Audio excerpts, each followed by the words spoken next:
One of the great things about India is this tremendous interest in education. People talk about it all the time. Most parents aspire for this for their children. And so I think it's a great foundation we have as a country. In my experience growing up here, I think there's a lot of emphasis on spending time on the books and learning things academically.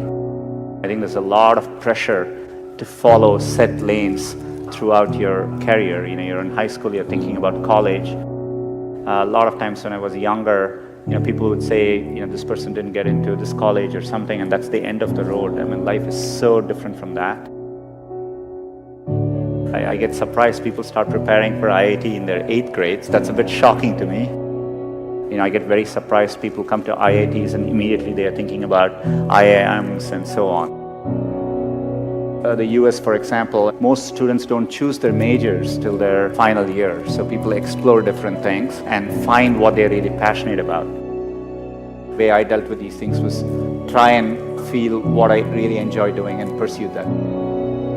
I would do what feels something like you like spending time on. I would use that as a yardstick and not feel the pressure to do what others are telling you to do. I've always wanted to work on computing, build computing products. The thing which still keeps me going is the desire to build products which will be used by billions of users and makes a difference for them. And that's what I've been focused on. It doesn't need to be even in engineering. There are many, many different ways, and you'll see this later in life. People do well from all walks of life. I think education needs to evolve and change just like with everything else. Getting into an elite institution doesn't guarantee success. It matters a lot, but it doesn't guarantee success. I would like to see people value creativity, value experience of doing things, taking risks. It is important to be well-rounded. I would encourage people to try different things, take some risks, follow their passions a little bit more, enjoy what you're doing. And what matters most is loving what you're doing and trying to do well at it. So I think if you follow your heart and do what you like, you will always do much better.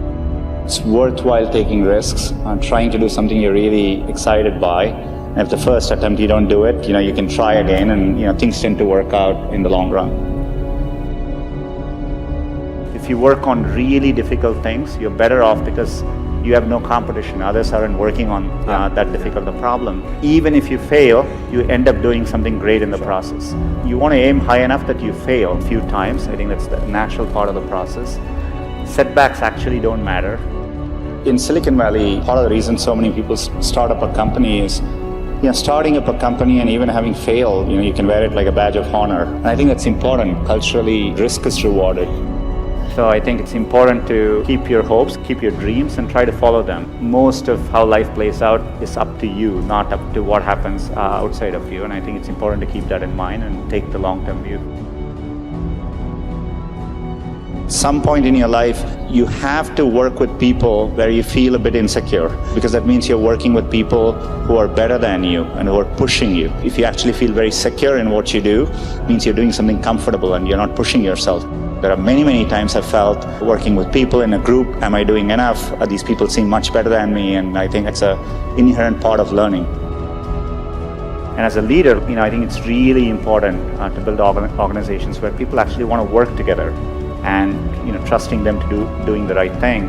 And as a leader, it's less about trying to be successful and more about to make those people successful.